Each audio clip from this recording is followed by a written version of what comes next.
Walthamstow is famous for some wonderful transport firsts. The first ever British car was built in Walthamstow. It was built by Frederick Bremer in 1895. The first ever completely British aircraft flew in Walthamstow. It was built by Elliot Verdon Roe. The Avro Flyer flew on Walthamstow marshes in 1909, much to the amusement of the regulars at the pub on the bank of the River Lee. But did you know that the man who invented the most important vehicle ever made was born in Walthamstow? England, the late 18th century.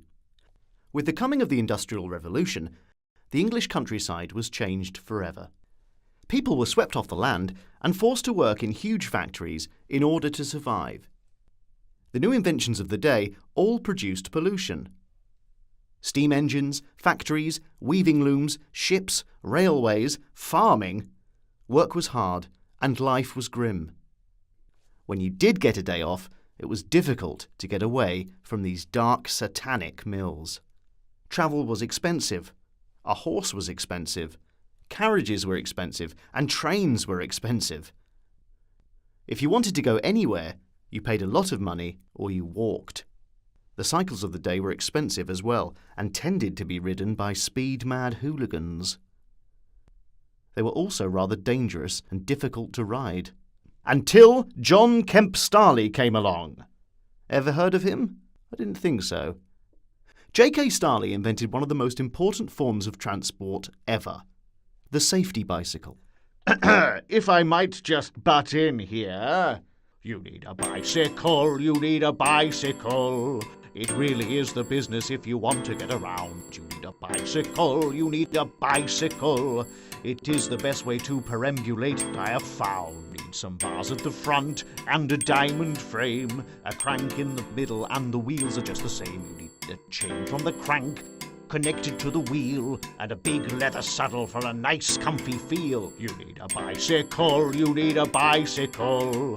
It really is the business if you want to get around. You need a bicycle, you need a bicycle. It is the best way to perambulate, I have found. Put on some Dunlop tyres and a cheerful bell to ring on a really bumpy road. This will take away the sting. It's ridden by those who are considered well-bred. It really is the most affordable thoroughbred. You need a bicycle, you need a bicycle. It really is the business if you want to get around. You need a bicycle, you need a bicycle. It is the best way to perambulate, I have found. They don't destroy the ground, they don't pollute the air. It's really great to feel the wind in your hair. You get there fast, and they make you fit. If you don't like a bicycle, then you are a twit. John Kemp Starley was born on Church Hill, Walthamstow, on Christmas Eve, 1855. He was baptised at St Mary's Church on the 3rd of February, 1856. At the time, Walthamstow was a small village on the outskirts of London. But the railways were coming. As a boy, he was a studious child and took a keen interest in the new technology of the day, steam trains, and he would sketch detailed drawings of the working parts of steam engines. His uncle, James Starley, who ran a sewing machine company in Coventry, saw these drawings and was very impressed. The upshot was that J.K. was offered an apprenticeship with James Starley's company in Coventry. J.K. was taken under James's wing, and J.K. developed a friendly rivalry with James's son, William Starley. At this time, James Starley had invented and started manufacturing the first penny farthing cycles. These tended to be the preserve of rich, young, eccentric hooligans. Being really tall, most people found it difficult to get on a penny farthing. This got J.K. thinking about how to build a better bicycle.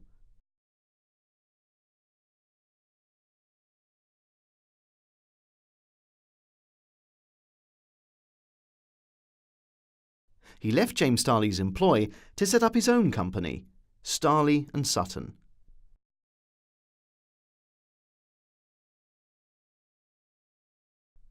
The first Rover bicycle they produced had remote steering, far too complicated. The second version was simpler, but too delicate. The third version set the fashion to the world.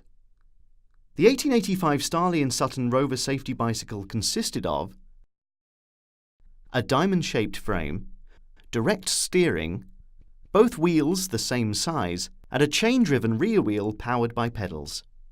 This basic design has remained unchanged for almost 150 years.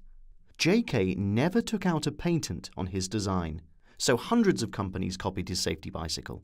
The bicycle became a huge craze in the late 19th century.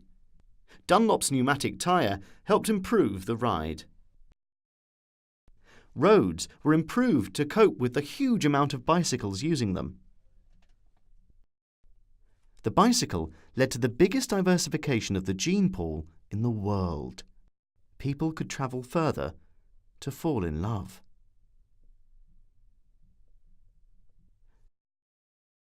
Of course, JK didn't invent two-wheeled transport. The first device was the hobby horse, or Draisen, invented by Baron Karl von Drais in Germany. This was heavy, made of wood, with two wagon wheels, and was scooted along with the feet. Great for going down hills, but exhausting going up. In France, Pierre Michaud and the Olivier brothers attached a pedal crank to the front wheel of a hobby horse, and the velocipede was born. Again, it was heavy, but it was easier to propel than just your feet on the ground. In England, it was found that if you made the front wheel bigger, you could go a lot faster, and this is where James Starley's ordinary bicycle, or penny farthing, comes in. After that, it was down to J.K. Starley to make a bicycle that appealed to all. Women were able to travel and experience the world on their own for the first time, and the use of the bicycle influenced the fashion of the day. Riding the bicycle encouraged women to get out and get fit, and it also meant that they could go on trips and picnics unchaperoned. They could talk to each other without the presence of men, and this contributed to modern feminism and the suffrage movement. Suffrage bike riders flung themselves in front of Winston Churchill's car. Other suffragette cyclists rode from Land's End to John O'Groats to further their cause. Here I am riding down the street. I'm on my bike and it's such a treat. I got the freedom of the neighborhood. I go anywhere and it feels so good. I'm a modern young woman on a bicycle, and I don't need a man to leave a lot that's full. Here I am as cool as an icicle. Women need men like fish need a bicycle. I go cycling on my own. I don't need a chaperone. I go cycling with my friends. We talk and talk, it never ends. I'm a modern young woman on a bicycle, and I don't need a man to leave a lot that's full. Here I am as cool as an icicle. Women need men like fish need a bicycle. Cycling keeps me young and fit. I don't stay home, just sit and knit. I don't need no big corset. These loose clothes are really it. I'm a modern young woman on a bicycle, and I don't need a man to leave a lot that's full. Here I am as cool as an icicle. Women need men like fish need a bicycle. We created the suffragettes. We want equality, you can bet. We may end up in prison. We created modern feminism. I'm a modern young woman on a bicycle, and I don't need a man to leave a lot that's full. Here I am as cool as an icicle. Women need men like fish need a bicycle. In the late 1890s, bankers and financial speculators moved in on the burgeoning bicycle industry. They encouraged many manufacturers to sell shares in their companies in order to expand. And, when the craze died down, a lot of companies went out of business. One being James Starley's Aerial Bicycle Company, now run by his son William. I think it's time for a song. We're bankers, and boy do we like to bank, we're bankers. If your life is rubbish, you've us to thank. We gamble with your money and try to pay as little back. We'll lend you some moolah, but we make sure you pay top whack. We stoke up the markets to make money just for us, but if we go under, we cut and run without a fuss. We're bankers, and boy do we like to bank, we're bankers. If your life is rubbish, you've us to thank. If a business gets in trouble, we'll do our best to shut them down, asset strip them, destroy them, and make sure they won't come round. But if you're big business, we'll give you a special rate and a small fry. We wipe out and leave them to their own fate. We're bankers, and boy do we like to bank. We're bankers. If your life is rubbish, you've us to thank. If you need a loan, we'll ruddy well laugh in your face. But if you're a criminal, we'll launder money without a trace. A bank is based on trust, or so that's what they say. But you'd be better off putting your cash in a shoebox under the bed. J.K. managed to avoid bankruptcy by being prudent in his business dealings, but died at the tragically young age of 46 in 1901. J.K.'s basic design looks almost like a modern-day bicycle. You cannot say this of other forms of transport.